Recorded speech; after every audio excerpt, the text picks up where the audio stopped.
So I did some retail therapy because, you know, topic of my last video. And I bought this and it's so fucking cute, and it says follow your dreams, and I have that in the back. It says choose your own adventure, and I just am excited to keep traveling. And that's a tangent. I just was thinking about how I've been to 17 states in like 3 years because of work and choosing to travel because I wanted to. And I'm just excited to keep going because that's what life is about.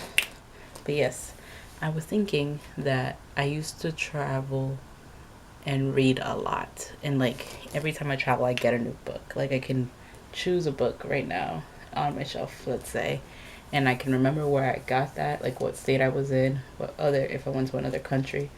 Like I remember what I chose, like why I bought that book. Maybe I wanted to read it at the time or just saw it and I was like, oh, I've always wanted this. Why not buy it in this state? So I remember it.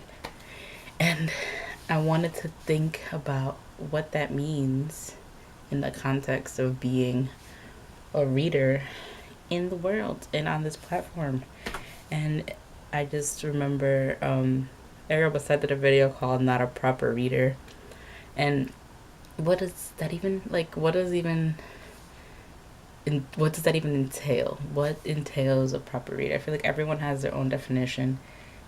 Some people don't even pick up a book in the entire year. Some pick up a couple, and that's awesome. That makes them a reader. And I feel like everyone is consuming articles, and social media is kind of its own, it's not a book or an article, but it's where people are getting their news, and which we've learned that it's not as reliable as we might think, but that's still its form of reading. And I've always been someone that has loved the physical book, but I wonder what will happen as we go forth, and like audiobooks are a thing and ebooks are a thing, and these all coexist. And like there's always this questioning of like what actually entails being a reader. And I just think that it's, if you like to read and you love to envelop yourself in an entirely different world, like that means you're a reader. Like a magazine means you're a reader. Non-fiction book means you're a reader.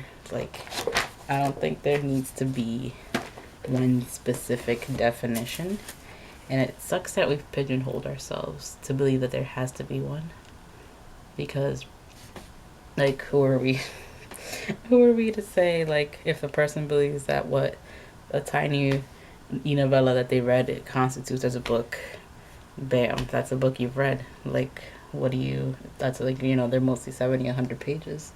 You took your time, you read that, you want to know more about that character, and etc.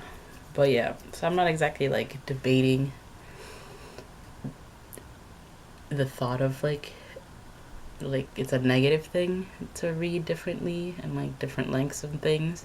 But I feel like because of the necessity to tally everything, whether it be on Goodreads, our own bullet journals, or ways that we, want to keep track of what we're reading, that has made us kind of crazy and focused on numbers. And it's like we're all here because we love to read and we love to know about these different worlds that are completely different from our own, or just completely perspectives in the same world that we live in. And we get to learn about so many different people from different brilliant minds, and that's just awesome. And like, who are we to define that? It should be an open-ended just thing, and that's okay. But yeah, so I just thought that the traveling thing made me remember that. And connections. But yeah, this is the kind of rambly video I hope to do come November and December. I mean, the rest of November and December, at least 25 days. We'll see, maybe the whole month, I don't know. But yeah, let me know your thoughts, and I will talk to you guys very, very soon.